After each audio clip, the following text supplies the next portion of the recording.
मदरसा है तो इस मदरसे में सिर्फ कुरान की तालीम होगी, बच्चा हाफिज कुरान बनेगा, इसकी जिंदगी बर्बाद हो जाएगी।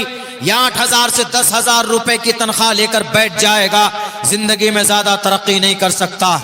तुम्हारे दिमाग में भूसा भरा हुआ है अगर तुम ऐसा सोचते हो। 2.5 साल 2 महीने गालिबन 2 महीने 6 या 7 महीने में मेरा हिफ्ज मुकम्मल हुआ। हमेशा हम पढ़ते थे रब्बि इश्रह ली सदरी वयस्सिर ली अमरी, बस कुरान पर हाथ नहीं किया कि हम पढ़ते थे। पढ़ने में कंपटीशन हम करते थे। हमने देखा है कि हमारे पढ़ने के जमाने में हमारा एक साथी 3 पेज सबक सुना दिया, 3 सफा सबक सुनाया तो हम अगले दिन 3.5 सुनाते थे। कंपटीशन ऐसे होते होते 7 सफा तक हमने सबक सुनाया है। सबकन पारा मुख्ता नहीं, पीछे का नहीं, सबक जो याद नहीं है उसको मगरिब के बाद 1.5 घंटा याद करना, फजर की नमाज से पहले फिर रिवाइज करना और फजर की नमाज के बाद सुनाना। बच्चा मेहनत करता है, कोशिश करता है। दुनिया की वाहिद किताब है जिसको बड़ी आसानी के साथ याद किया जा सकता। 1 महीने में हाफिज कुरान बना भी बहराइच में 1 बच्चा 2 बच्चा 1 महीने में, वो भी कहां, मदरसे में नहीं, मां के पास। 1 महीने में दस्तारबंदी करने वाला मैं खुद हूं। मुझे बुलाया, उन्होंने कहा कि मौलाना आइए दस्तारबंदी कराना। हमने कहा कि ठीक है। कौन से मदरसे में बच्चा पढ़ा? मदरसा नहीं मौलाना, मेरा घर मदरसा है। बोला मौलाना ये दोनों बच्चों ने 1 महीने में क्या किया होगा, कैसे किया होगा? मां के पेट से बच्चा याद करके आया था क्या?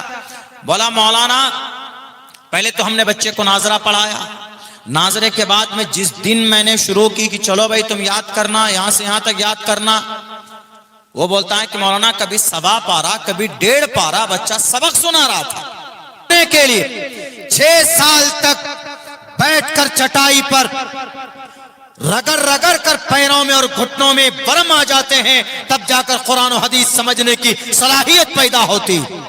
सर्फ और नहू के कवायद याद करने के लिए इस पर जबर क्यों आया, इस पर शेर क्यों नहीं आया, इस पर पेश क्यों आया, इस पर 2 जबर क्यों आया, ये तालीम हासिल करने के लिए मुस्तकिल 3 महीने की तालीम होती। अरबी अव्वल, अरबी दोम, अरबी सोम, यहां तक के चहर्रुम तक सिर्फ इसी बात की प्रैक्टिस होती है कि अरबी कवायद, ग्रामर क्या, सर्फ क्या, और कीड़े पड़े हुए चावल हमने खाए। जब किसी जमाने में 1998 की बात, एक मदरसे में था, मैं नाजरा शुरू किया, हिफ्ज शुरू किया था। उस वक्त जब खाना लेने पहुंचे चावल, बिहार के मदरसों में उस जमाने में अक्सर ज्यादा चावल, तो उसमें 1-2 कीड़े आ गए। हमने अपने उस्ताद से कहा कि हजरत कीड़े, बोला ये कीड़ा खाओगे तभी कुछ बन पाओगे। तो हम लोग कुछ नहीं बस खा जाते थे उसको भी।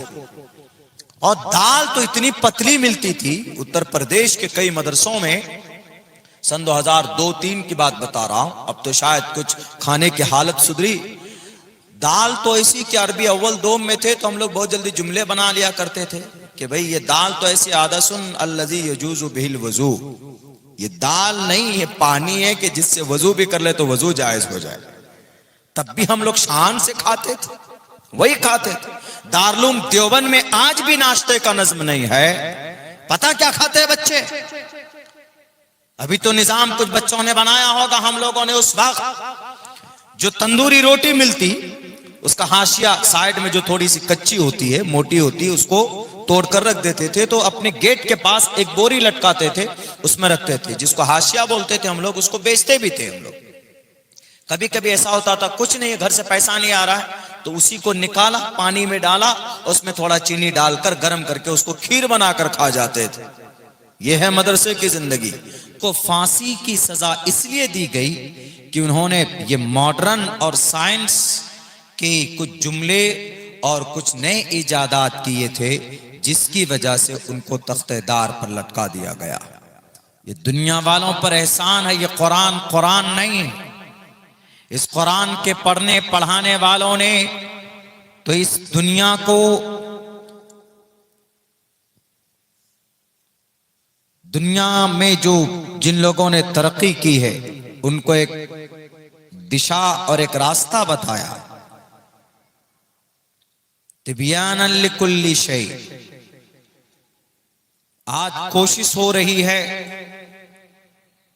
पूरी कोशिश ये हो रही है आज की तारीख में कि एक ऐसे तेज रफ्तार सवारी का आविष्कार किया जाए जिसकी रफ्तार और जिसकी तेजी 1 मिनट में 22 लाख किलोमीटर का सफर तय कर सकते हैं।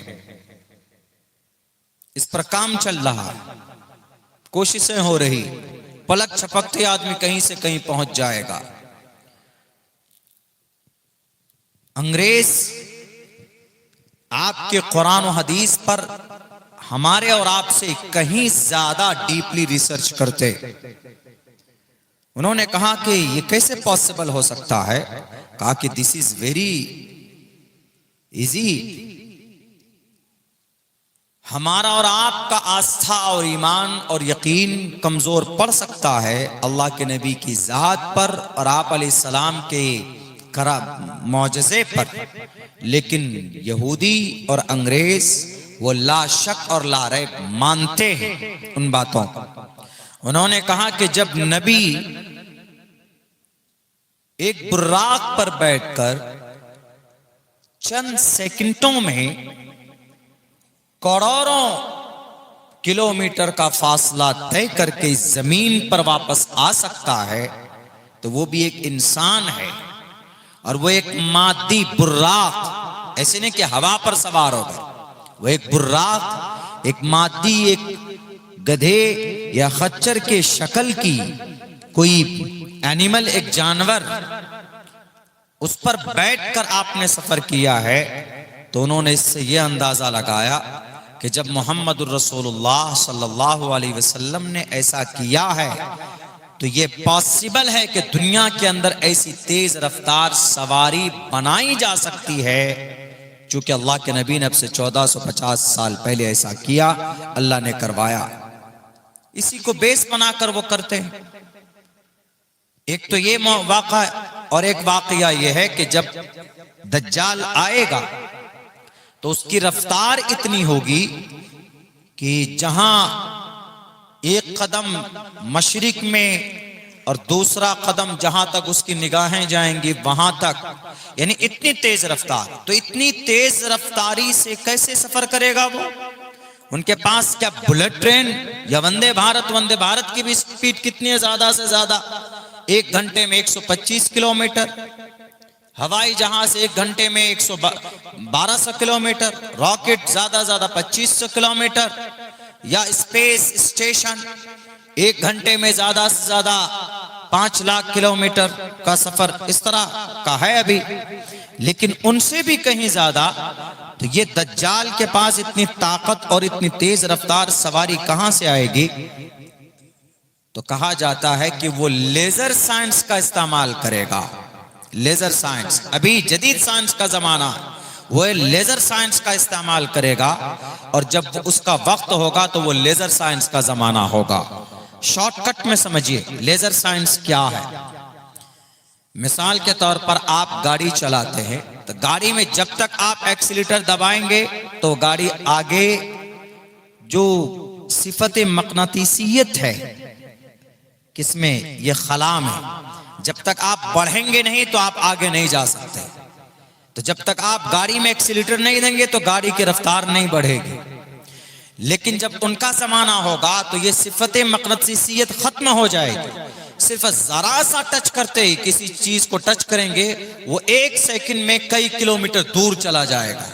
अभी नहीं जाता है क्योंकि अभी वो चुंबकीय शक्ति है, ये ग्रेविटी जिसको बोलते हैं, ग्रेविटी की वजह से आदमी को धक्का लगाना पड़ता। आज ही हमने देखा है आपके जलसे में आते हुए, ज्यादा दूर नहीं, यही लोहरदगा से 10 किलोमीटर की दूरी पर रांची से आते हुए एक मोड़ है। गाड़ी चल रही थी हमारी, हम लोग बैठे थे, गाड़ी 80 या 85 की रफ्तार में होगी, आराम से हम लोग चल रहे हैं।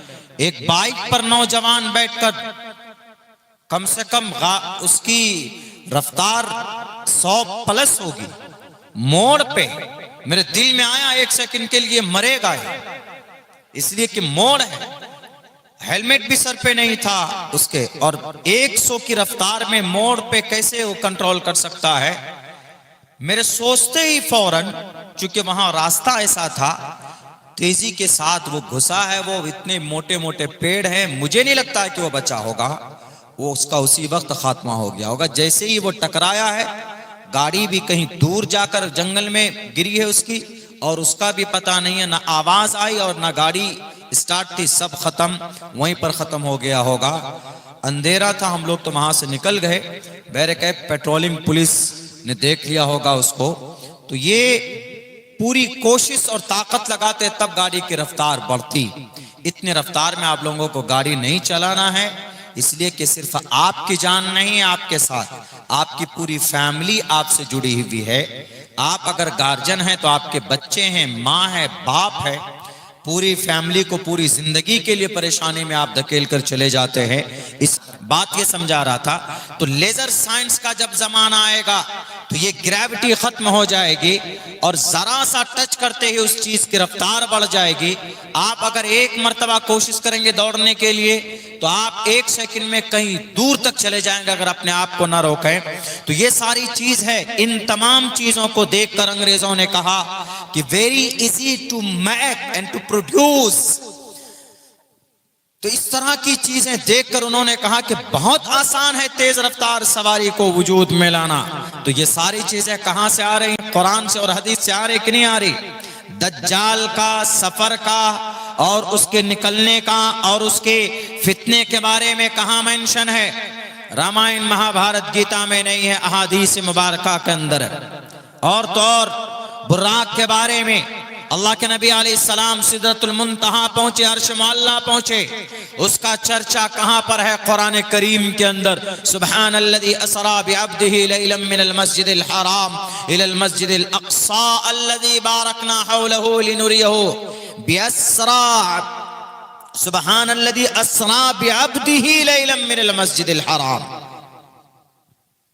ये पूरा वाक़या पढ़ सकते हैं, देख सकते हैं। सूरह बनी इसराइल में अल्लाह तबारक व तआला ने जनाब मोहम्मद रसूलुल्लाह सल्लल्लाहु अलैहि वसल्लम के इस सफर की कुछ बातें वहां पर पेश की। तो इसीलिए मेरे भाइयों, ये कुरान सिर्फ हाफिज कुरान बनाने के लिए नहीं। क्या कोई हाफिज कुरान बनेगा तो वो डॉक्टर नहीं बन सकता? ये मिजाज, ये कॉन्सेप्ट कब दिमाग में भर दिया गया कि अगर मदरसा है तो इस मदरसे में सिर्फ कुरान की तालीम होगी, बच्चा हाफिज कुरान बनेगा, इसकी जिंदगी बर्बाद हो जाएगी। या 8,000 से 10,000 रुपए की तनख्वाह लेकर बैठ जाएगा, जिंदगी में ज्यादा तरक्की नहीं कर सकता। तुम्हारे दिमाग में भूसा भरा हुआ है अगर तुम ऐसा सोचते हो।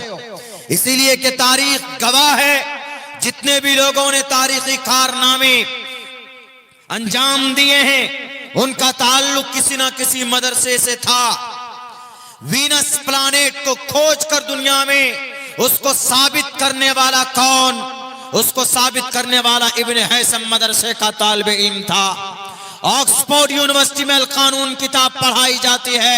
एमडी डॉक्टर बनने के लिए इस किताब को पढ़ना जरूरी है। और इस किताब को लिखने वाला कौन? शेख हुसैन इब्न अली सीना 11 साल की उम्र में हाफिज कुरान बना था। इल्म कीमिया, आज की तारीख में जिसको इल्म केमिस्ट्री कहा जाता है, इल्म केमिस्ट्री को वजूद में लाने वाला कौन? जाबिर इब्न हय्यान। डॉक्टरों का इमाम कौन? अबू बकर मोहम्मद बिन ज़करिया राज़ी, मदरसे का पढ़ा लिखा। सर्जिकल इंस्ट्रूमेंट को बनाने वाला कौन? अबुल कासिम ज़हरावी, मदरसे का पढ़ा लिखा। 500 किताबों, 500 दवाओं का नाम लिखकर अपनी किताबों में दर्ज करने वाला कौन? अबू जुनैद, जो जिनकी किताबुल अदविया नाम से एक किताब है जिसके अंदर बहुत सारी पुरानी किताबों के नाम है। अगर कुछ लोग इस दुनिया में इल्जाम लगाता है कि नहीं जनाब ये तो कुरान सिर्फ हाफिज कुरान बनने के लिए है, कारी साहब बनने के लिए है, गलत बात, बिल्कुल गलत बात। मौलाना ने बताया ना कि इस बार जो नीट क्वालिफाई किया है उसमें कई सारे हुफ्फाज़ किराम। अब बहुत से लोग अब अपने बच्चों को, मास्टर हजरात जो दुनियावी सतह पर ज्यादा जिनका वो है रुझान है, वो भी अपने बच्चे को अब कहते हैं कि मौलाना मैं अपने बच्चे को हाफिज कुरान बनाऊंगा तब मैं अपने बच्चे को एकेडमिक क्वालिफिकेशन दिलाऊंगा। क्यों जी, ऐसा क्यों करोगे? क्योंकि कुरान जब बच्चा हाफिज बनता है तो उसका जहन खुल जाता। हमने कहा कि ये अल्लाह का फजल है, ऐसा होता है। अभी पिछले महीने की 3 तारीख को 6 तारीख को एक प्रोग्राम था हमारे सीमांचल में। एक गुरुजी आए वहां से, क्या नाम है, दिल्ली से।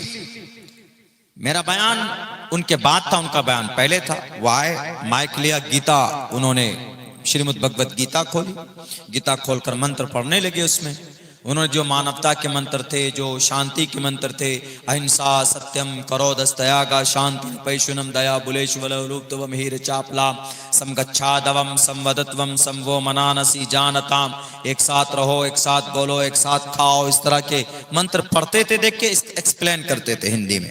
मेरा नंबर आया, हम भी बैठे, हमने भी कुछ श्लोक पढ़े, हमने तहफ्फुज़ के ताल्लुक से भी श्लोक पढ़े बने। दातव्यमिति यद्दानं दीयतेनुपकारिणे देशे काले च पात्रे च तद्दानं सात्विकम स्मृतम। जालिम बादशाह के ऊपर मंत्र पढ़ा मैंने, जानर पति प्रजा दुख दाता, सोनर तुरंत नरकम हो जाता। इसका एक्सप्लेन करूंगा मैं, बिना देखे हमने पढ़ा। तो उनको इतनी हैरत हुई कि खड़े होकर गले लगा, कहा कि आप मौलाना आदमी हैं, आपको मंत्र 8-8, 9-9 मंत्र पढ़ा, अपने आप कहीं अटके नहीं है, वजह क्या है? प्रोग्राम के बाद बोले। हमने कहा वजह क्या है? हमने कहा कि 3,22,000 अल्फाज मेरे सीने में है, मैं कुरान का हाफिज हूं। बोला तब तो ठीक है। बोला कैसे याद कर लेते हैं मौलाना? हमने कहा कैसे नहीं, आपके यहाँ तो संस्कृत में पढ़ेंगे जैसे अंदंतमः पराविशंति, और कुछ पढ़ेंगे अंदंतमः प्रविशंति संभवती, फर्क हो सकता है। लेकिन कुरान में जो लिखा है, जहां जबर है वहां जबर ही पढ़ा जाए। अगर जेर पढ़ दिया तो 10 हाफिज कहेंगे सही पढ़ो, आगे जा नहीं सकता, ब्रेक लग जाता है। एक एक वर्ड, एक एक लफ्ज तो दूर की बात, जेरो जबर में भी अगर कहीं चूक हो जाए, गलती हो जाए, तो उस पे भी आगे नहीं चल सकता, उसको टोक दिया जाता। उन्होंने कहा कि हाँ, आपके मदरसे में जो बच्चा हाफिज बनता है उसका जहन बहुत तेज होता है, बहुत शार्प होता है। वो भी इस बात को मानते हैं कि हाफिज कुरान अल्हम्दुलिल्लाह अल्लाह के तरफ से 2.5 साल 2 महीने गालिबन 2 महीने 6 या 7 महीने में मेरा हिफ्ज मुकम्मल हुआ। हमेशा हम पढ़ते थे रब्बि इश्रह ली सदरी वयस्सिर ली अमरी, बस कुरान पर हाथ नहीं किया कि हम पढ़ते थे। पढ़ने में कंपटीशन हम करते थे।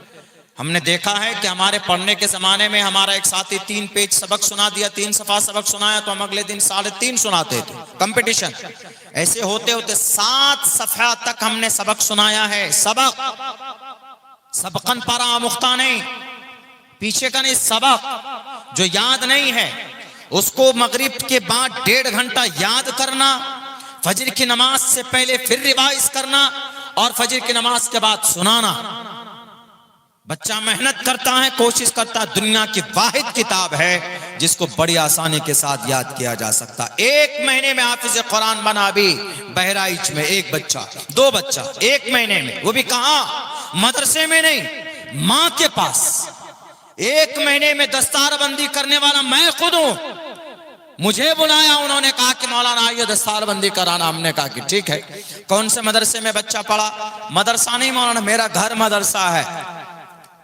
बोला मौलाना ये दोनों बच्चों ने 1 महीने में क्या किया होगा, कैसे किया होगा? मां के पेट से बच्चा याद करके आया था क्या? बोला मौलाना पहले तो हमने बच्चे को नाजरा पढ़ाया, नाजरे के बाद में जिस दिन मैंने शुरू की कि चलो भाई तुम याद करना, यहां से यहां तक याद करना, वो बोलता है कि मौलाना कभी 1.25 पारा, कभी 1.5 पारा बच्चा सबक सुना रहा था। क्या कहेंगे आप? इन्ना नहनु नज़्ज़लना ज़िक्र व इन्ना लहु लहाफ़िज़ून की खुली तफसीर है कि नहीं है इस जमीन पर? तो ये कुरान मौजिज़ा भी है और ये कुरान निज़ाम हयात भी है। इस कुरान ने डॉक्टर भी पैदा किए और इस कुरान ने अल्लाह का नेक बंदा भी पैदा किया। अगर कोई आज इल्जाम लगाता है इस पर, बहुत लोग तो कह देते, बोल देते हैं कि अरे मौलाना साहब आपके कुरान में बहुत सारी बातें होती नहीं हैं और आपके मौलाना लोग दुकान चलाने के लिए ऐसा करते हैं। जैसे ये वक्फ का मामला ले लीजिए, तहफ़्फ़ुज़ औक़ाफ़ पर भी है, तो इस पे थोड़ी बात कर दूं क्या आपके कुरान में कहीं पर लफ्ज वक्फ नहीं है? आपके मुफ्ती साहब, आपके मौलाना साहब, ये जितने भी मुल्ला लोग हैं, ये सब अपनी अपनी दुकान जगमगा चलाने के लिए ये लोग इसका मसला उठाए। 22 मई को बहस पूरी हो चुकी है, फैसला महफूज कर लिया गया है। मैं तो ये कहूंगा कि साजिशें चल रही है, फैसला खुद महफूज नहीं हुआ, फैसला घड़ा जा रहा है। बस जब मन में आएगा लोगों के सामने पेश किया जाएगा तो बैरकैफ। लेकिन मीडिया वाले क्या बोलते हैं? कुरान में कहीं वक्त लफ्ज वक्फ होगा तो हम आज से लेकर सुप्रीम कोर्ट के जजमेंट आने तक हम वक्फ पर ही, वक्फ की हिमायत में बात करेंगे। कोई माए कलाम नहीं दिखा सकता कि लफ्ज कुरान और लफ्ज वक्फ कहीं कुरान में हो। कुरान में एग्जैक्ट लफ्ज वक्फ नहीं है। लफ्ज वक्फ वक्फ के लिए एग्जैक्ट वर्ड नहीं है, हाँ, लेकिन इसका माना और मतलब कई सारे आयतों में इसका ऑर्डर है, इसका हुक्म है, इसके ऊपर अज्र है, बशारत है। लन तनालुल बिर्रा हत्ता तुनफिकू मिम्मा तुहिब्बून वमा तुनफिकू मिन शैइन फइन्नल्लाहा बिही अलीम। अलिफ लाम मीम ज़ालिकल किताबु ला रैब फीहि हुदल लिल मुत्तक़ीन अल्लज़ीना युमिनूना बिल गैबि व युक़ीमूनस सलाता व मिम्मा रज़क़नाहुम युनफिकून। खर्च करना अल्लाह की रजा के लिए, बंदगाने खुदा के लिए, उसी को वक्फ बोलते हैं। और सुनो मीडिया वालों, अगर तुम्हारा आस्था श्रीमद् भगवत गीता में है मेरे सनातनी भाई, मैंने मंत्र पढ़ा 17 मंत्र 20वें अध्याय 17 अध्याय का 20वां मंत्र है, दातव्यमिति यद्याणम दीयतेनुपकारिणे देशे काले च पात्रे च तद्दानम सात्विकम स्मृतम। इस जमीन पर अगर किसी मनुष्य को किसी चीज की जरूरत है तो उसको देना ये दान कहलाता है। और इसी दान को उर्दू में और हिंदी में वक्फ कहा जाता, अरबी में, उर्दू और अरबी में वक्फ कहा जाता। इसी दान को मैंने दान कर दिया, मैंने कुर्बान कर दिया, मैंने दे दिया, इसी को वक्फ बोलते हैं। वक्फ का मतलब क्या? वक्फ का मतलब यही है, खर्च कर देना अल्लाह के रास्ते में। इसी को कुरान में कहा गया है कि तुम्हारी जो पसंदीदा चीज है उसको अल्लाह के रास्ते में खर्च करोगे तो वह ज्यादा पसंदीदा है, ज्यादा नेकियां उसमें प्राप्त होंगी। और कई जगह कई आयतों में है, ये तो सिर्फ एक आयत, अल्लाह के नबी की हदीस भी है, बुखारी और मुस्लिम और अबू दाऊद की हदीस है, इज़ा मातल इंसानु इनक़ता अमलुहु इल्ला मिन सलासा इल्ला मिन सदक़तिन जारियतिन औ इल्मिन युंतफ़उ बिही औ वलदिन सालिहिन यदऊ लहू औ वलदिन सालिहिन यदऊ लहू। सदक़े जारिया, इल्ला मिन सदक़तिन जारिया, सदक़े जारिया के लिए कोई काम कोई करता है, लोगों को नफा पहुंचाने के लिए कोई काम अगर कोई करता है उसको सदक़े जारिया बोला जाता। और उसी सदक़े जारिया को क्या बोलते हैं? वक्फ बोलते हैं, दान करना बोलते हैं, कुर्बान करना बोलते हैं। अगर कोई दान करता है तो उसकी परेशानी दूर होती, उसकी परेशानी खत्म होते हैं। अल्लाह उस दान की वजह से, अल्लाह के रास्ते में खर्च करने की वजह से अल्लाह उसकी परेशानियों को घटाता। ये दान का तज़किरा कुरान और हदीस में भरा हुआ। बेज़मीर मीडिया वालों, तुमने अपने ईमान का सौदा कर रखा है, अपने अपने खुदाओं को खुश करने के लिए तुम ये बातें बोलते हो। अगर तुम्हें कुरान को जानना है तो सिर्फ इस कुरान को समझने के लिए 6 साल तक बैठकर चटाई पर रगड़ रगड़ कर पैरों में और घुटनों में बरम आ जाते हैं, तब जाकर कुरान और हदीस समझने की सलाहियत पैदा होती। सर्फ और नहू के कवायद याद करने के लिए इस पर जबर क्यों आया, इस पर जेर क्यों नहीं आया, इस पर पेश क्यों आया, इस पर 2 जबर क्यों आया, ये तालीम हासिल करने के लिए मुस्तकिल 3 महीने की तालीम होती। अरबी अव्वल, अरबी दोम, अरबी सोम, यहाँ तक के चहर्रुम तक सिर्फ इसी बात की प्रैक्टिस होती है कि अरबी कवायद, ग्रामर क्या, सर्फ क्या, काला असल में कबला था, कैसे हुआ, जुमला इस्मिया किसको बोलते, जुमला फैलिया किसको बोलते। तुम्हारी बड़ी बड़ी यूनिवर्सिटी के बड़े बड़े प्रोफेसर अपने अपने शलवार में पेशाब कर देंगे, लेकिन तुम कुरान और हदीस के एक एक ज़बर को समझने के लिए तुम्हें कई महीनों लग जाएंगे। जाओ बैठो, हमारे मदरसों में एक लाइन दे दिया जाता है कि क़ाल रसूलुल्लाह सल्लल्लाहु अलैहि वसल्लम क़ाल अल्लाहु तबारक व तआला या अय्युहल्लज़ीना आमनू इज़ा क़ुमतुम इलस्सलाति फ़ग़सिलू वुजूहकुम व अयदियकुम इलल मराफ़िक़ वम्सहू बिरुऊसिकुम व अर्जुलकुम व अर्जुलिकुम। इसकी तफसीर और इसकी वजाहत हमारे बच्चे जब लिखने पर आते हैं तो एक लाइन के 2-3 लाइन कुरान करीम की आयत की तफसीर कम से कम 5-5, 6-6 सफ़े पर लिखते हैं। इतने सलाहियतमंद बच्चे होते हैं और तुम बैठकर सिर्फ अपने नकली खुदाओं को खुश करने के लिए लफ्ज वक्फ नहीं मिला, विकिपीडिया पे ढूंढते हो कि कुरान में लफ्ज वक्फ है। बहुत बहुत अच्छा सवाल, नहीं कुरान में लफ्ज नहीं, वहीं से रिजल्ट बनाते हो कि देखो मौलाना लोग अपनी अपनी दुकान चला रहे हैं। अरे इस धरती के ऊपर में सबसे बेहतर और निजाम अगर किसी सिस्टम किसी किताब में है तो वह कुरान करीम के अंदर है। इस कुरान को समझना। आओ पानियों जैसे दाल खाओ और कीड़े पड़े हुए चावल हमने खाए।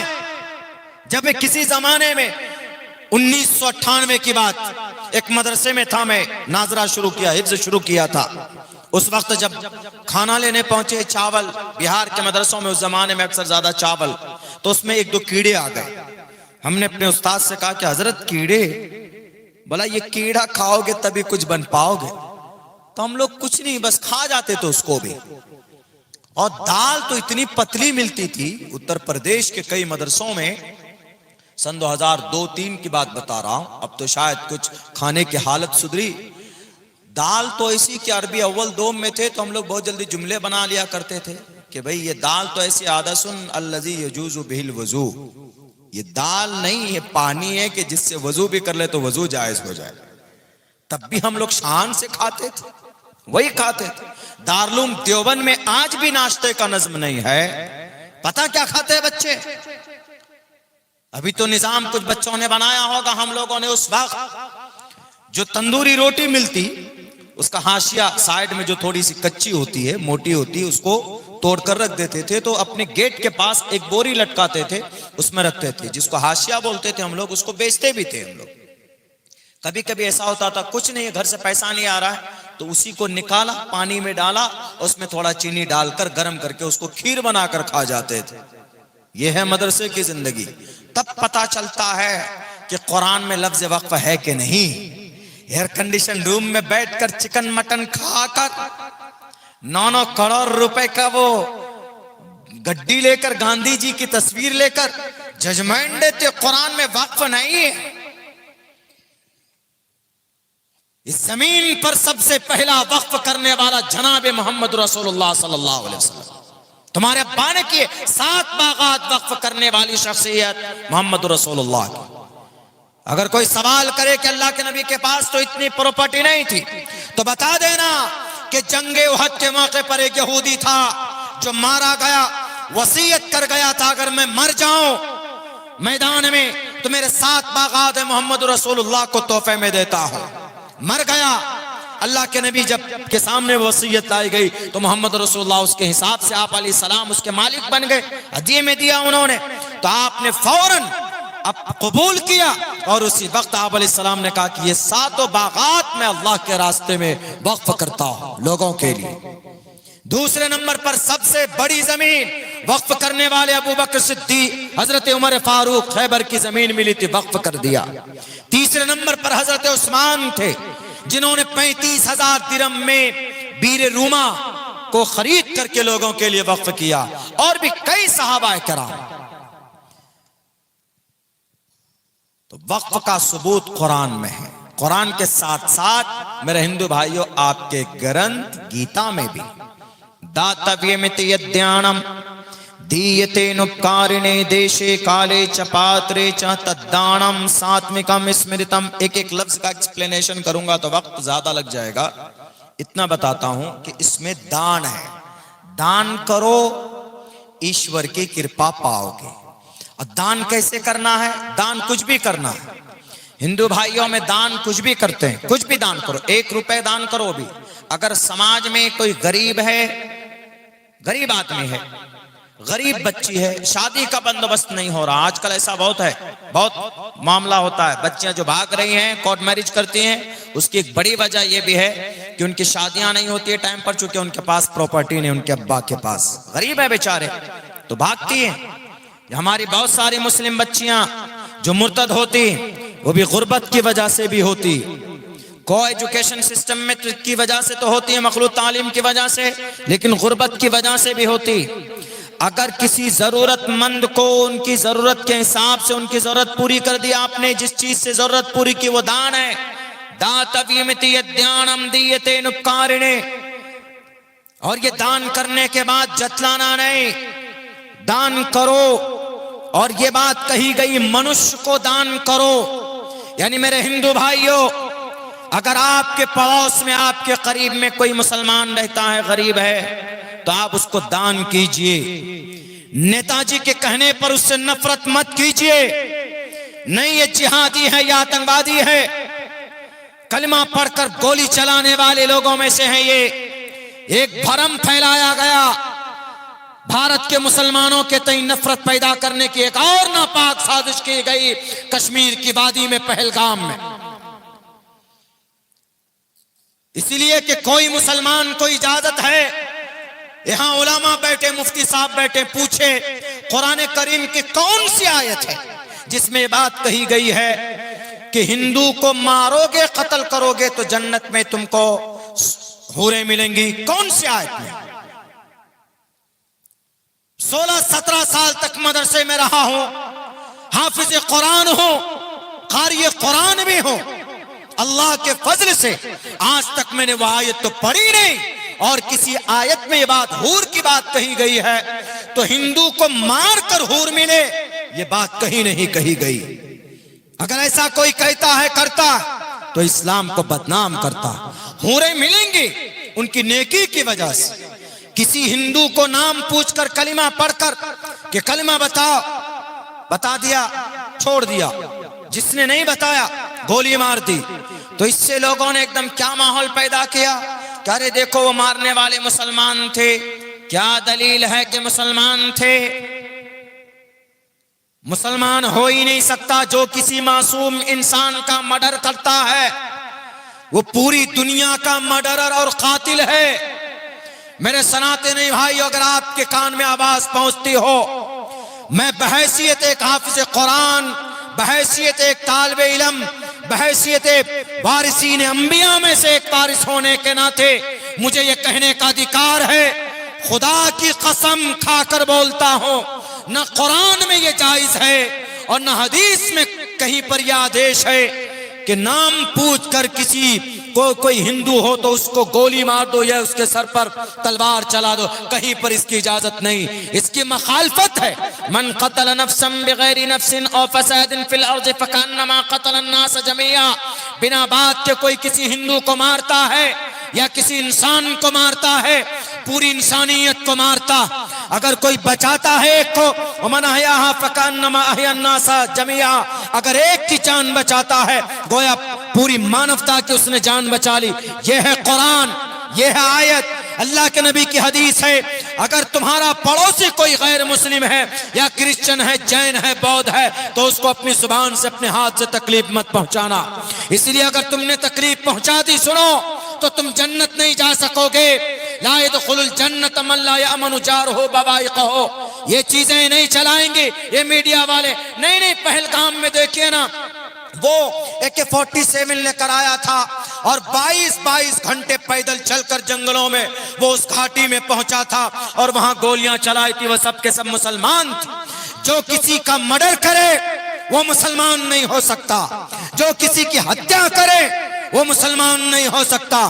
इस्लाम से उसका कोई रिश्ता नहीं। हाँ, अगर वो मुस्लिम बिरादरी से आता है तो आप तख्तेदार पर चढ़ाकर उसको गोलियों से भून दीजिए। इस्लाम में परमिशन नहीं, इस्लाम में किसास का भी हुक्म है। अगर आपके बच्चों को मारा है, पकड़ो। क्यों नहीं पकड़े आज तक? 2 घंटे तक गोलियां चलाई, 2 घंटे तक गोली बरसाता है, चला जाता है। ऐसे गायब हो जाता जैसे गधे के सर से सींग गायब हो गया, पता ही नहीं चलता किधर से आया। आसमान से उतरा था कि जमीन से जमीन फाड़ कर आया था। कहां गई जनाब ताकतें आपकी? आपकी फेल्योर। और ये मुसलमानों के ऊपर मत मानिए कि मुसलमानों ने किया। मुसलमान अगर इस तरह की हरकत करता है तो यकीनन वो मुजरिम।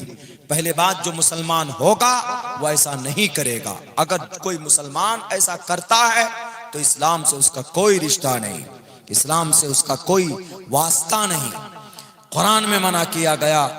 कितनी अच्छी बातें कही गई जनाब। दातव्यमिति यद्यानम दीयते नुपकारिणे देशे काले च पात्रे च तद्दानम सात्मिकम स्मृतम। एक दूसरे की मदद होनी चाहिए। कौन मदद कर रहा? कोई नहीं कर रहा है मदद, छोड़ दिया जाता है। 4 नौजवानों को तड़पा तड़पा कर मारा गया अलीगढ़ में। पुलिस वाले देखते रहे, उनकी गाड़ियां जला दी गई। क्या हिंसा सत्यम करो दस्तयागा के खिलाफ नहीं है? बिल्कुल है। जुल्म अल्लाह के नबी ने किसी पर किया नहीं है और करने की इजाजत भी नहीं दी। अल्लाह के नबी अलैहिस्सलाम ने माफ किया। बहुत से लोग बोलते अरे नहीं, आपके मोहम्मद के पास में इतनी ताकत ही कहां थी? आपके मोहम्मद के पास तो उस वक्त आधुनिक हथियार ही नहीं थे। आपके मोहम्मद के पास और आपके सहाबा के पास में इतनी जुर्रत ही नहीं थी कि वो मैदान में लाखों के मजमे में निकल कर मुकाबला करते। ये इस तरह की बातें कहते हैं, खामखा की बातें, बेबुनियाद बातें। अल्लाह के नबी इतने ताकतवर थे, इतने ताकतवर थे। रुकाना का नाम सुना? जब उसको उठाया जाता था कहते थे कि ऊंट के खाल में जब उसको उठाते थे चारों तरफ से आदमी, तो कभी कभी वो ऊंट की खाल फट जाती थी। इतना मजबूत पहलवान, आज के जमाने का अंडरटेकर खली। आपने एक हाथ से ऐसे पकड़कर ऐसे उठाकर आराम से ऐसे करके रखा, ऐसे। इतनी ताकत थी मोहम्मद रसूलुल्लाह के बाजू में। लेकिन कोई माए का लाल बता दे कि आप अलैहिस्सलाम ने किसी निहत्ते को मारा हो, मार दिया जाता है। उन 4 नौजवानों को सिर्फ इसलिए मारा गया, सिर्फ इसलिए मारा गया, उनके पास मांस, उनकी गाड़ी में मांस, भैंस का मांस, और भैंस के मांस की परमिशन लेकर वो लोग आ रहे थे। बाज़ाब्ता उनके पास वो थी, उनकी पर्ची और रसीद थी। उन्होंने कहा कि पहले रसीद देख लीजिए। नहीं देखा, बस देखा कि मां से मारना शुरू कर दिया। हमारे उलमा भी इस बात को बताते हैं कि गाय माता, हमारे इस देश के अंदर में हमारे हिंदू भाई उसको सम्मान देते हैं, गाय को माता मानते हैं। योगी जी की अम्मा, तो चलो नहीं तकलीफ देते, नहीं मारते, नहीं काटते, उसको नहीं खाते। मना कर दिया हमारे उलमा ने कि भाई नहीं होना चाहिए, अगर किसी को तकलीफ पहुंचती है तो आप मत कीजिए।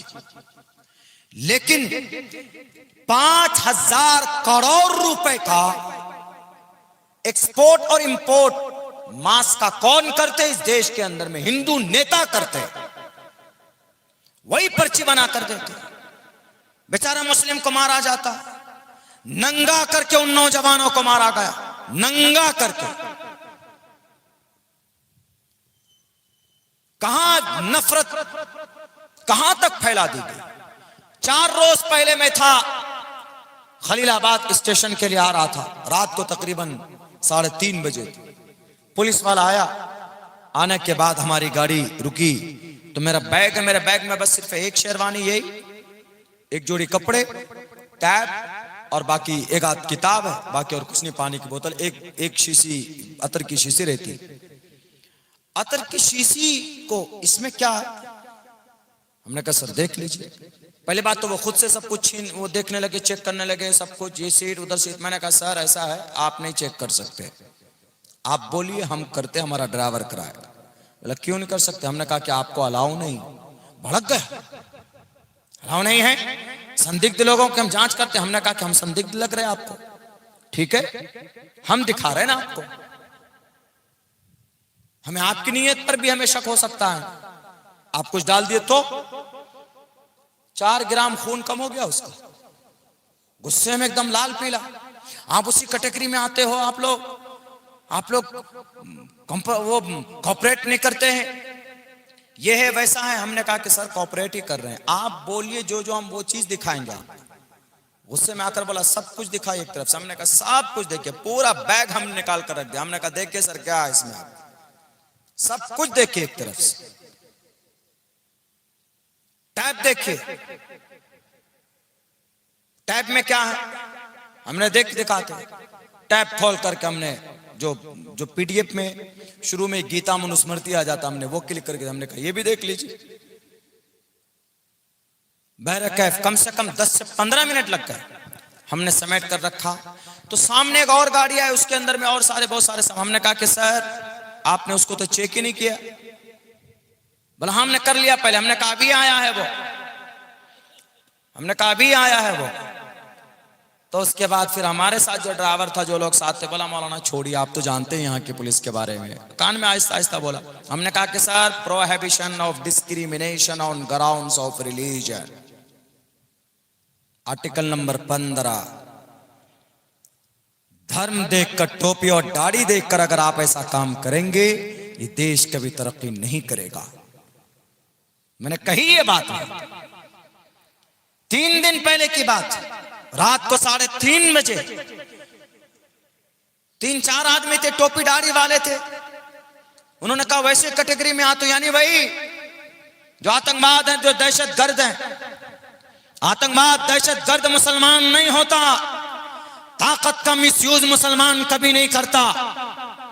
800 साल तक इस देश की गद्दी पर मुसलमान बैठा है।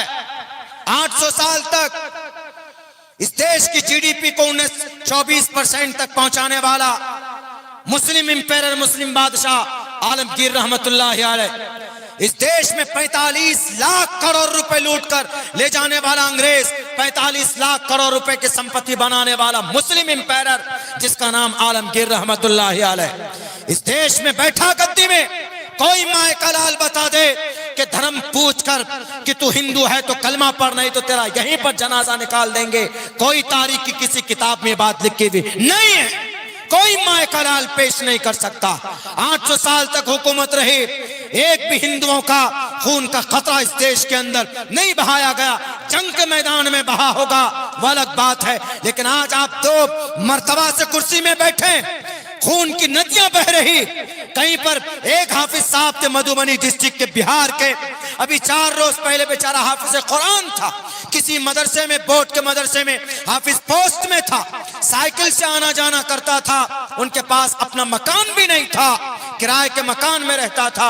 अपने उसके 4-5 बच्चे, माँ बाप ज़ईफ हैं, उन्हीं के साथ रहते, और एक पागल भाई भी था जो बहुत ज्यादा मरफूल कलम यानी पागल की स्थिति में था। वो भाई भी उसी के साथ रहता था। वो बेचारा किसी का क्या बिगाड़ा होगा, उसको पीछे से गोली मारी गई माथे पर और गर्दन पर, वहीं पर ढेर हो गया। इनके ऊपर मेहनत करने के लिए आपके पास ताकत नहीं। एक टोपी में, एक बैग में अतर की शीशी सूंघते हो कि कोरेक्स है कि नहीं, दरख्त है कि नहीं इसके अंदर, और शराब की तस्करी करते हो लाखों करोड़ों रुपए का, पीकर बच्चे अपनी जान गंवा बैठते। आज जो एक्सीडेंट हुआ होगा, मुझे कभी उम्मीद है कि अगर उस बच्चे ने इतनी तेजी में इसलिए गाड़ी चलाई कि नशे की हालत में होगा, वो तभी ऐसी गाड़ी चला सकता, या तो दिमाग से पैदल होगा, इसीलिए वो इस तरह की हरकतें कर सकता।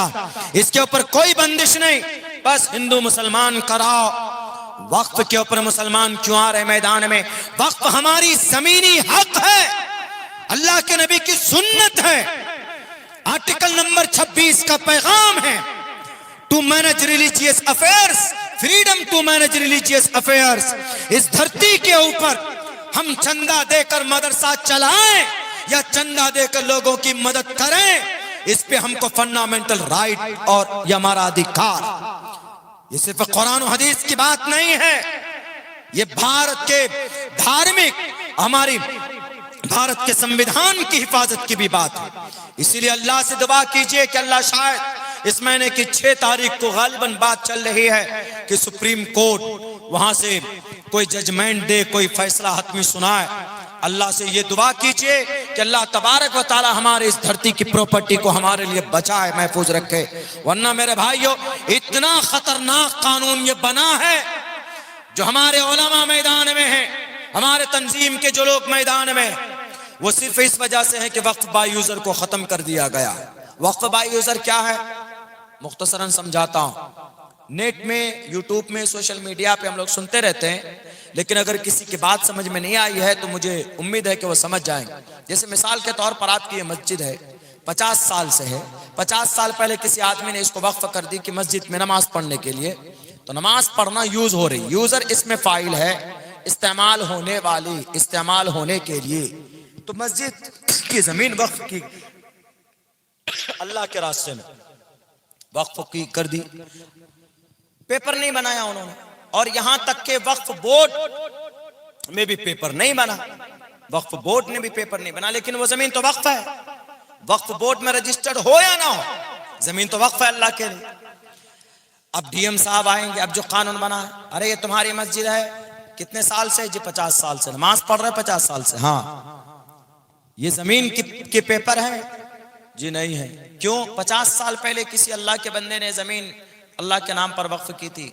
सिर्फ बताओ पेपर है कि नहीं? किसने जमीन वक्फ की थी? जी फलां साहब ने। कोई प्रूफ दिया? नहीं दिया। अभी जब हमारे इस आधुनिक दौर में पैन कार्ड, आधार कार्ड का नाम मैच नहीं होता है, तो 50 साल पहले का पेपर कैसे दे देंगे लाके? तो डीएम को यह अधिकार होगा, डीएम को लगेगा कि नहीं ये जमीन तो गड़बड़ है, वो लिख देगा कि this land belongs to government, ये जमीन गवर्नमेंट की है। तो डीएम का फैसला आखिरी हो जाएगा। उसी दिन आपकी मस्जिद में ताला। आप सब जोश में आएंगे लोहरदगा वाले, अरे ऐसा कैसा हो सकता है, चलो हम लोग सुप्रीम कोर्ट चलेंगे। पैसा जमा किया, करोड़ों रुपए, चले गए सुप्रीम कोर्ट। यही होगा, लड़ तो सकते नहीं, झगड़ा नहीं कर सकते। आप सुप्रीम कोर्ट जाएंगे, सुप्रीम कोर्ट में जाकर क्या आनन फानन फैसला हो जाएगा? नहीं होगा। 50 साल तक अगर केस चलेगा तो 50 साल तक वो मस्जिद गवर्नमेंट के कब्जे में रहेगी, बंद रहेगी। 50 साल तक नमाज नहीं पढ़ सकते।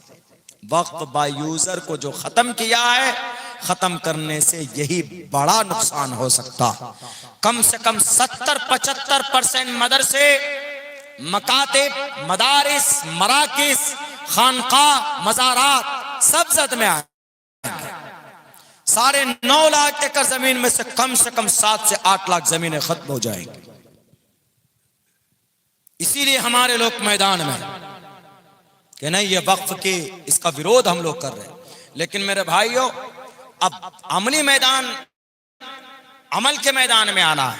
प्रोटेस्ट एहतजाज करने से कुछ नहीं होगा। प्रोटेस्ट एहतजाज करने से जितना प्रेशर बनना था बनाया हम, इससे भी असर पड़ता है, इनकार नहीं है, लेकिन अमल के मैदान में आना होगा।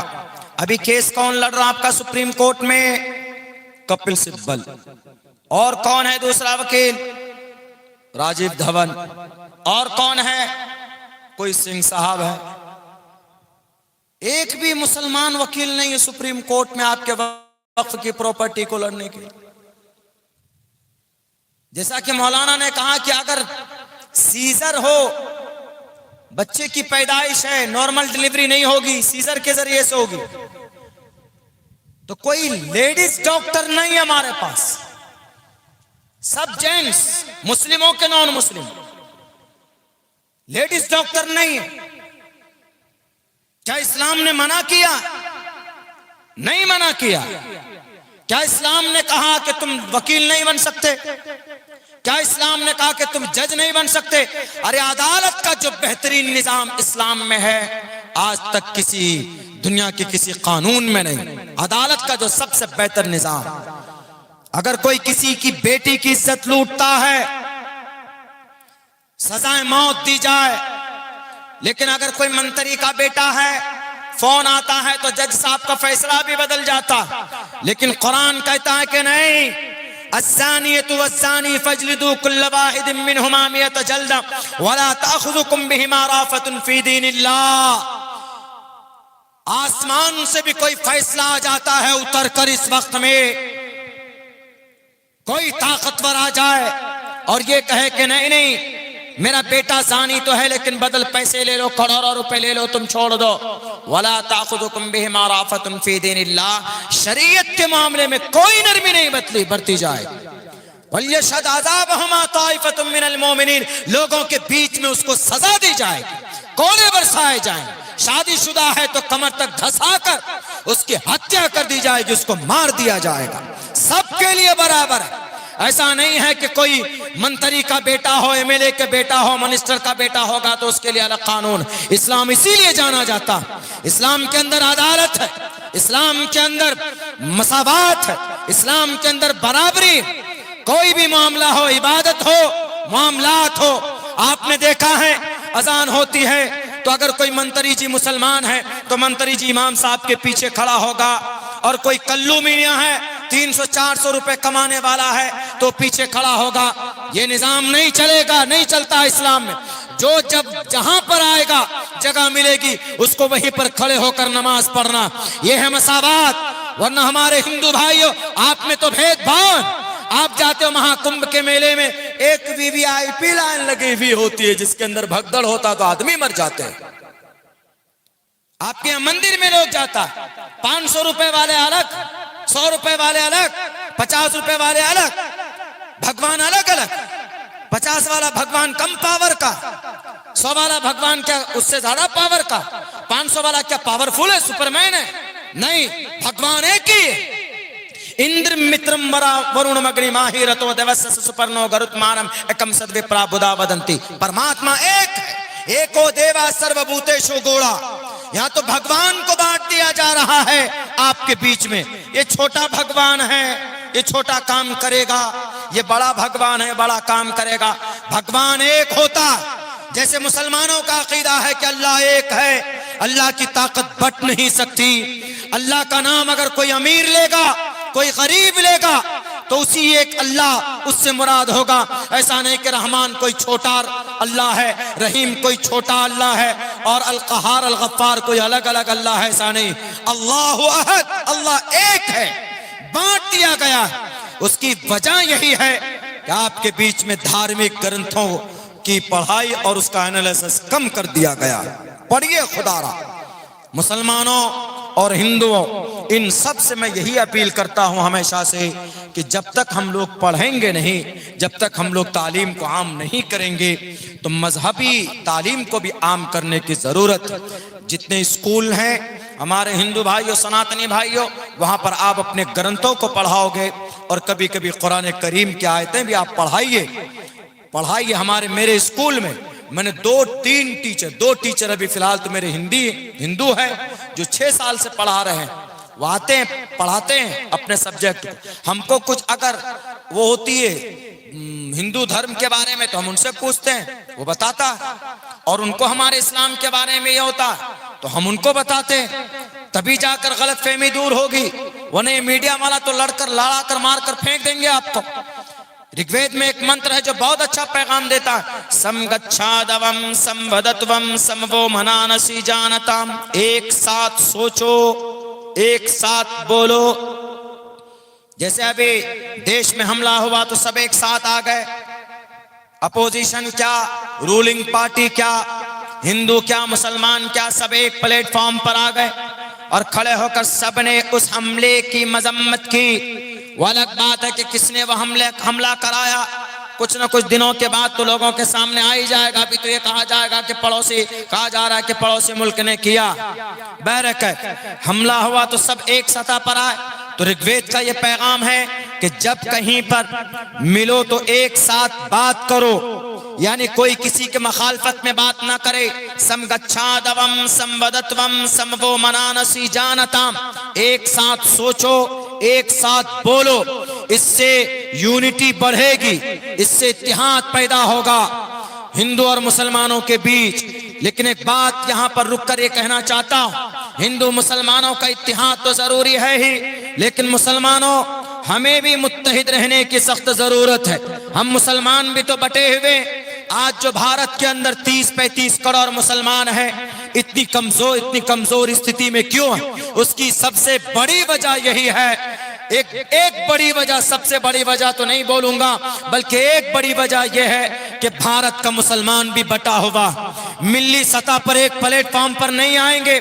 अभी यही वक्फ के कानून को लेकर अलग अलग तंजीमों ने अलग अलग प्रोटेस्ट करना शुरू कर दिया। मुस्लिम पर्सनल लॉ बोर्ड की अलग कोशिश है, अमारत शरिया की अलग कोशिश है, जमीयत उलमा हिंद की अलग कोशिश है। बल्कि कलकत्ता में एक मिल्ली तंजीम ने तो ये कहा कि अगर वक्फ के खिलाफ कोई प्रोटेस्ट करेगा हम उसको अपनी मेंबरशिप से उसको बाहर कर देंगे। मुसलमानों की मिल्ली तंजीम में से एक तंजीम के लोगों ने कहा क्या ये जायज है? अल मुस्लिम अखुल मुस्लिम, ये आपको नहीं मालूम है? अरे मिल्ली एतबार से पूरे भारत के मुसलमान क्यों नहीं आते? अगर कहीं पर कोई जुल्म होता है, आपके मदरसों को बंद किया जाता है, आपकी मस्जिदें शहीद की जाती है, हाफिज अनीस जैसे मासूम इंसान को मारा जाता है, यकीनन आज हमारी मिल्ली तंजीमें, हम मुसलमान, हम दानिश्वर, हम पढ़े लिखे लोग सिर्फ सोशल मीडिया पर बहुत बुरा हुआ हम तो ये मजम्मती बयान जारी कर देते हैं। लेटर पैड पर प्रोटेस्ट करने से काम नहीं चलेगा। मैदान में आओ, पूरी कौम बरादरी के लोग हाफिज अनीस के पीछे खड़ा होना चाहिए। उनके बीवी बाल बच्चों की परवरिश और उनकी बच्चों की तालीम के लिए बंदोबस्त करना चाहिए। एक एक रुपए भारत का मुसलमान जमा करेगा तो 35 करोड़ रुपए जमा होगा और 35 करोड़ रुपए की रकम से उनके आने वाली नस्ल भी इंशाअल्लाह कामयाब होगी और कभी भी हाफिज अनीस की कमी महसूस नहीं होगी। ये कौम कर सकती है, लेकिन करवाए कौन? या तो एक दूसरे के टांग खींचने में लगे। तुम सदर नहीं बनोगे, मैं ही बनूंगा। तुम अमीर क्यों बनोगे, मैं ही बनूंगा। तुम सचिव क्यों बनोगे, मैं ही बनूंगा। पेदरम सुल्तान बूथ, इस कौम की बदनसीबी यह है कि हम में से हर तबका लड़ने लगा है। मेहनत और काम करने की जरूरत है, लड़ने की जरूरत नहीं है। मेरे भाइयों, आज इस देश के अंदर जो मुसलमानों की बुरी हालत है उसका जिम्मेदार यकीनन मुसलमान भी। औकाफ की जो प्रॉपर्टियां हमारी जा रही हैं वैसे ही नहीं जा रही। मैंने कहीं पर कहा, किसी जगह पर हैदराबाद के अंदर एक मस्जिद है, मस्जिद मक्का, मक्का मस्जिद उसको बोलते, जिसमें बम ब्लास्ट हुआ। उस मस्जिद का नाम मक्का क्यों है? क्योंकि मक्का, शहर मक्का से मट्टी लाई गई, पथरीली मट्टी लाकर उसकी ईंट बनाई गई यहाँ पर। तो वहां की मट्टी की ईंट से वो मस्जिद बनाई गई है, तब जाकर के उसका नाम मक्का मस्जिद हैदराबाद पड़ा। उस मक्का मस्जिद के इर्द गिर्द तकरीबन 150 से 250 दुकान है, 150 से 250। और उनका किराया आज कितना था पता? आज की तारीख में 50 रुपए, 150 रुपए, 200 रुपए, 100 रुपए। तो इस हिसाब से फिर तो कानून अच्छे ही के लिए आ रहा। पहले गलती हमने की, हमारी गलती नहीं सुधारी गई। आज हम मेंबरशिप बना रहे हैं, आज हमको लग रहा है कि हमारी प्रॉपर्टी जा रही। पिछले 90 साल से क्या कर रहे थे? 50 साल से क्या कर रहे थे? क्यों नहीं इस्लाह की थी? 50-50 रुपए किराया आ रहा था, जिसका किराया 12,000 आना चाहिए था। तो तेल में कान डालकर, कान में तेल डालकर क्यों सोए हुए थे? क्यों नहीं मैदान में आए थे? ज़ारल फसाद फिल बर्रि वल बहरि बिमा कसबत अयदिन नास। हमारे हमारे बद की वजह से ये सब कुछ हो रहा, देखना पड़ रहा। हम लड़ जाते, कौम को बांट देते। इतना बेहतरीन निजाम और शरीयत हमारे पास होने के बावजूद भी हम में से हर तबका लड़ने पर, मरने पर मजबूर हो गया। 70,000 एकड़ जमीनें बेची गई दिल्ली की धरती पर।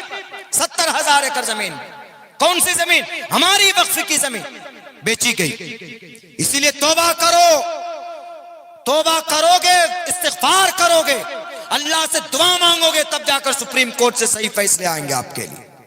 गुनाह करते रहोगे और सिर्फ प्रोटेस्ट करते रहोगे तो फिर आपकी तौबा और आपके हक में सही फैसला नहीं होगा, बिल्कुल नहीं होगा। मेरे भाइयों, इस मुल्क हिंदुस्तान के अंदर मुसलमानों को आन बान शान से अपनी जिंदगी गुजारने का मुकम्मल इख्तियार। और बुज़दिल मत बनिए नौजवानों, आप लोगों से खुसूसन मैं कहता हूँ, हमारे नौजवान हैं, कहीं कहीं पर मिली तंजीमें बना बना कर ये लोग काम कर रहे हैं। आप काम कीजिए, आप सबके लिए काम कीजिए, खुसूसन गरीब बच्चे और बच्चियों के लिए, जो हमारी बच्चियां मुर्तद होती है उनके लिए भी निज़ाम बनाइए। पैसा जमा कीजिए, फंड जमा कीजिए। अभी लोहरदगा की टीम हमारे पास आई थी, उन्होंने कहा कि मौलाना 2500 लोगों की मिंबर है हमारे पास। बहुत अच्छी बात, 2500 लोग अगर एक महीने में 100 रुपए देंगे तो मेरे ख्याल से कई हजार रुपए जमा हो जाए। और लोहरदगा में अगर कहीं पर किसी को जरूरत पड़ेगी तो उस फंड से उसकी मदद की जाएगी। यही 2500 नहीं बल्कि लोहरदगा में अगर 50,000 आदमी, ये 50,000 आदमी अगर 100 रुपए देंगे तो बताइए 50,000 आदमी महीने में कितना 1 करोड़ रुपए जमा हो सकता। साल में 12 करोड़ रुपए 100 रुपए की मदद से 12 करोड़ रुपए लोहरदगा को जन्नत बना सकते हैं। जन्नत मतलब मदरसा भी बनेगा, उलमा चंदा नहीं करेंगे, मस्जिद भी बनेगी, जलसा करके चंदा करने की जरूरत नहीं पड़ेगी, इमाम को भी तनख्वाह दी जाएगी। बच्चों को यूपीएससी में क्रैक करवाना है, यूपीएससी क्रैक करवाना है, उसके लिए कोचिंग संस्थान बनाएंगे। बच्चों के लिए नीट में तैयारी करानी है, डॉक्टर बनाना है, उसके लिए भी कोचिंग संस्थान वजूद में लाएंगे। कहीं पर कोई गरीब है, उसका कोई वारिस नहीं है, उसका घर बना के देंगे।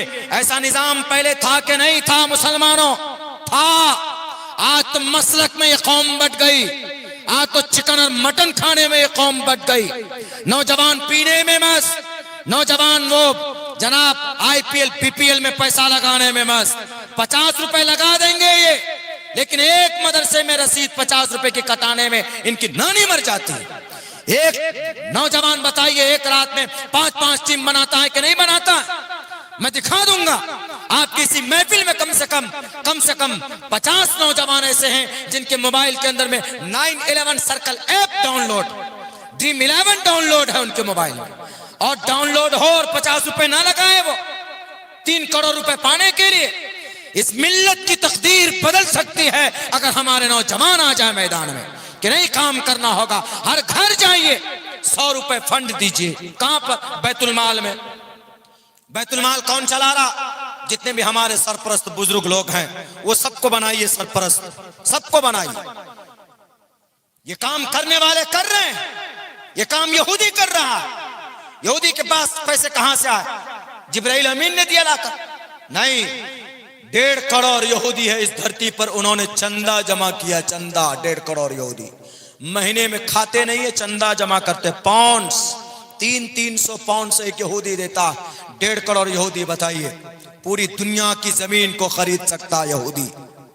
ये बैतुल माल का निजाम कहां था? हमारे इस्लाम में था। इमाम शाफी के 55 मदरसे कहां से चलते थे? बैतुल माल से, वक्फ की आमदनी से चलते थे। इमाम मालिक के, इमाम अहमद इब्न हम्बल के, इमाम अबू हनीफा के चलते थे। लेकिन जब से ये कौम सुस्त पड़ गई, जब से ये कौम ओहदे के चक्कर में मरने लगी, जब से हमारे सरप्रस्तान, हमारे मिल्ली कायदे अपने आप को अमीरुल मोमिनीन कहने लगे, अल्लाह की तरफ से इनकी पकड़ हुई। इम्तिहान की घड़ी देखते हैं कितना कामयाब होते हो।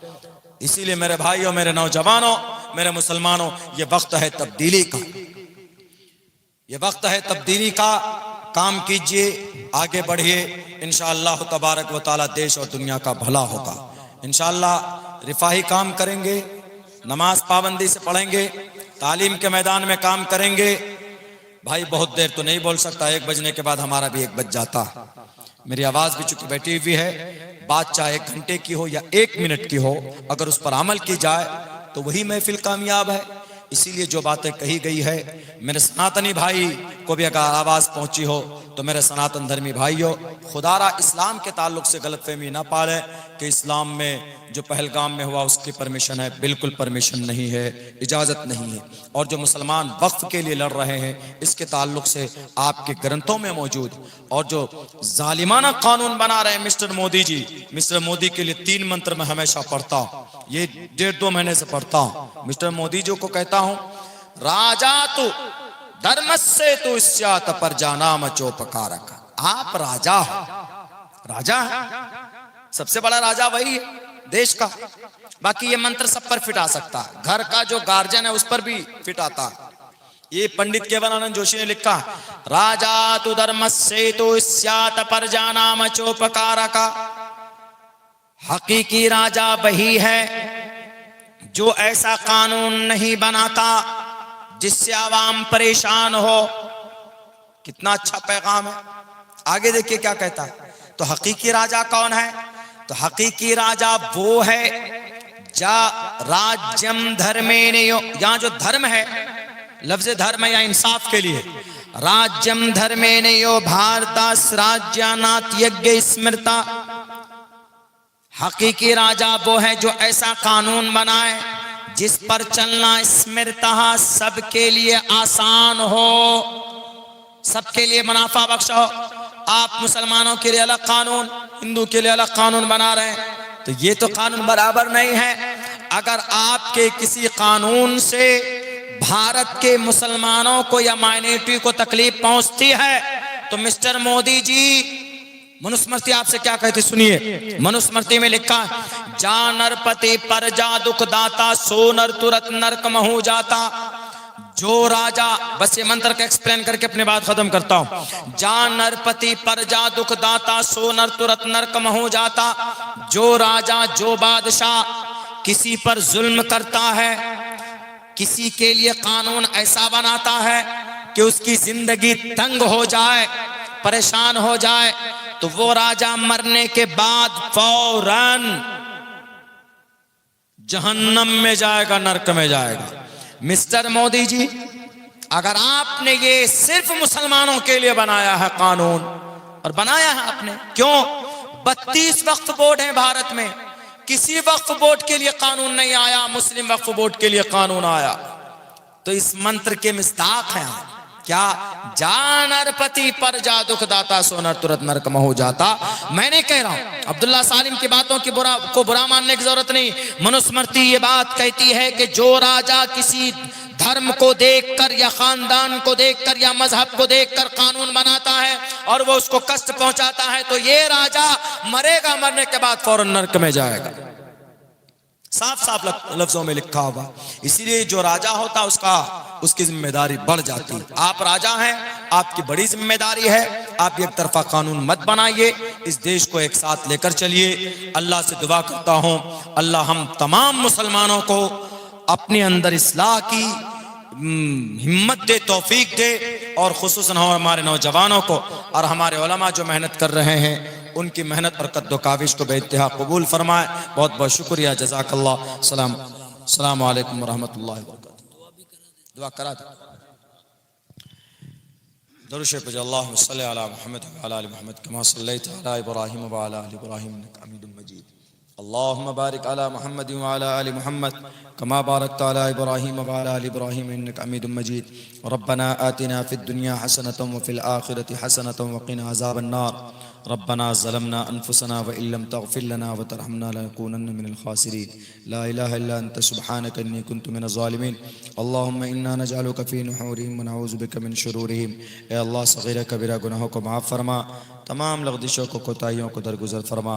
या अल्लाह, जलसे दस्तार बंदी तहफ़्फ़ुज़ औक़ाफ़ कॉन्फ्रेंस के उन्वान पर यह महफ़िल मुनक़्क़िद की गई है। या अल्लाह, इस महफ़िल को, इस जलसे को हम सब के लिए निजात का ज़रिया बना दे। या अल्लाह, इस जलसे की बरकत से इस शहर के अंदर खुशहाली पैदा फरमा। इस जलसे की बरकत से इस शहर के अंदर दीन की फ़िज़ा को आम फरमा। इस जलसे की बरकत से या अल्लाह, आपस में इत्तिहाद इत्तिफ़ाक़ पैदा फरमा। या अल्लाह, उलमाए किराम की मेहनत के बाद 21 बच्चे इस साल हाफिज़ कुरान बने। या अल्लाह, उनकी मेहनत को कबूल फरमा। इन बच्चों को ताहयात उन कुरान करीम के मुताबिक, उनके हकाम के मुताबिक ज़िंदगी गुजारने की तौफ़ीक़ अता फरमा। या अल्लाह, इन बच्चों को दीन की खिदमत के लिए कबूल फरमा। या अल्लाह, जो इदारा है, जो मदरसा है, या अल्लाह, इस मदरसे को मज़ीद दीन की खिदमत के लिए कबूल फरमा। पूरे आलम के लिए या अल्लाह खैर का ज़रिया बना। या अल्लाह, इस इदारे के अंदर दीन दुगनी रात चौगनी तरक्की अता फरमा। शैतान की शर्र फसाद से, हर आफात व बलियात से हिफाजत फरमा। या अल्लाह, अराकीन मदरसा, ज़िम्मेदारान, हज़रत मोहतमिम साहब और उनकी पूरी टीम जो काम कर रही, अल्लाह, उनके काम करने में खुलूस लिल्लाहियत पैदा फरमा, इस्तिक़ामत पैदा फरमा। या अल्लाह, या अल्लाह, हमारे मदारिस की हिफाजत फरमा, हमारे मकातिब की हिफाजत फरमा, हमारे मराकिज़ की खानक़ाहों की हिफाजत फरमा, उलमाए किराम की इज़्ज़त व आबरू की हिफाजत फरमा। या अल्लाह, जो लोग बीमार उनको शिफा अता फरमा, जो लोग इस दुनिया से जा चुके हैं उनकी मग़फ़िरत फरमा। या अल्लाह, सरज़मीन गज़ा पट्टी के मुसलमानों की हिफाजत फरमा। पिछले 48 घंटे में 70 घरों को मिसाइल से या अल्लाह ज़मीन में धंसा दिया गया। या अल्लाह, कम से कम 1 लाख लोग अब तक शहीद किए जा चुके। दुनिया खामोश तमाशाई बनी बैठी, किसी की आवाज़ किसी के मुंह से नहीं निकल रही उसके खिलाफ। या अल्लाह किसी सुल्तान सलाहुद्दीन अय्यूबी को भेज दे, या अल्लाह किसी मूसा बिन नसीर को भेज दे, या अल्लाह तारिक बिन ज़ियाद जैसे जर्नेल को भेज दे, ताकि या अल्लाह इन जालिमों के पंजों को तोड़ सके, इनको मुंह तोड़ जवाब दे सके। या अल्लाह ये जो जालिम साजिशें रच रहे हैं, या अल्लाह इनके घर को इनकी कब्रों में बदल रहे हैं, या अल्लाह इनकी नापाक साजिश को या अल्लाह नेस्त नाबूद फरमा। या अल्लाह तो हिदायत दे दे, अगर हिदायत उनके मुकद्दर में नहीं तो ऐसे जालिम और जाबिर लोगों से इस धरती को पाक व साफ फरमा दे। या अल्लाह हमारे औकाफ की ज़मीनें भी हड़पने की इस देश में कोशिश की जा रही, या अल्लाह इस साजिश को या अल्लाह तो नाकाम फरमा दे। या अल्लाह हमारे इन मजहबी इदारों की हिफाजत फरमा, यकीनन हमारे अमाल बद की वजह से ये दिन हमें देखने पड़ रहे हैं। या अल्लाह हमारा अमल इतना गंदा है कि अल्लाह ज़ालिम बादशाह हर तरफ मुसल्लत किए जा चुके, हमें निगलने के लिए, हमारे हड्डियाँ चबाने के लिए, हमारे गोश्त खाने के लिए इन मुँह फाड़े हुए खड़े हैं। या अल्लाह हम अपने तमाम बुरे अमल से तौबा करते हैं, इस्तिग़फ़ार करते। या अल्लाह तो हमारी तौबा को कबूल फरमा ले, नेक अमल की तौफीक दे दे। खुसूसन नौजवान हमारे अपने कीमती वक्त को या अल्लाह मोबाइलों में, सोशल मीडिया में ज़ाय कर रहे हैं। या अल्लाह कौम की बेटियों, या अल्लाह उनका ईमान बेचा जा रहा। मासूम 24-25 हज़ार बच्चे गाजर मूली की तरह काट दिए गए। या अल्लाह फिर भी हमारे नौजवान की ज़िंदगी में तब्दीली नहीं। या अल्लाह मोहम्मद रसूलुल्लाह की सुन्नत के मुताबिक ज़िंदगी गुजारने वाला बना, आशिक़ रसूल बना, सच्चा आशिक़ रसूल बना दे। या अल्लाह कुरान से जुड़ने की तौफीक अता फरमा। या अल्लाह शरीयत के मुताबिक ज़िंदगी गुजारने वाला बना। या अल्लाह जालिम को नेस्त नाबूद फरमा दे। जज़ीरतुल अरब वाले या अल्लाह ये इनके ग़ुलाम बन चुके हैं, ज़हनी और हर एतबार से इनके ग़ुलामी कर रहे हैं। या अल्लाह उनमें से भी किसी मर्द मुजाहिद को खड़ा कर दे। या अल्लाह हरमैन शरीफैन की तरफ भी इनकी निगाहें, हरमैन शरीफैन की हिफाजत फरमा। या अल्लाह जहाँ पर भी दीनी इदारे हैं, मदारिस, मराकिज़, हर तरह से उन सब की हिफाजत फरमा। या अल्लाह हमारी इस महफिल को, इस जलसे को जनाब मोहम्मद रसूलुल्लाह सल्लल्लाहु अलैहि वसल्लम के सदक़े तुफ़ैल में कबूल मंजूर फरमा। सल्लल्लाहु तबारक व तआला अला खैरि खल्क़िही मुहम्मदिन व आलिहि व अस्हाबिही अजमईन व रहमतिका या अरहमर राहिमीन।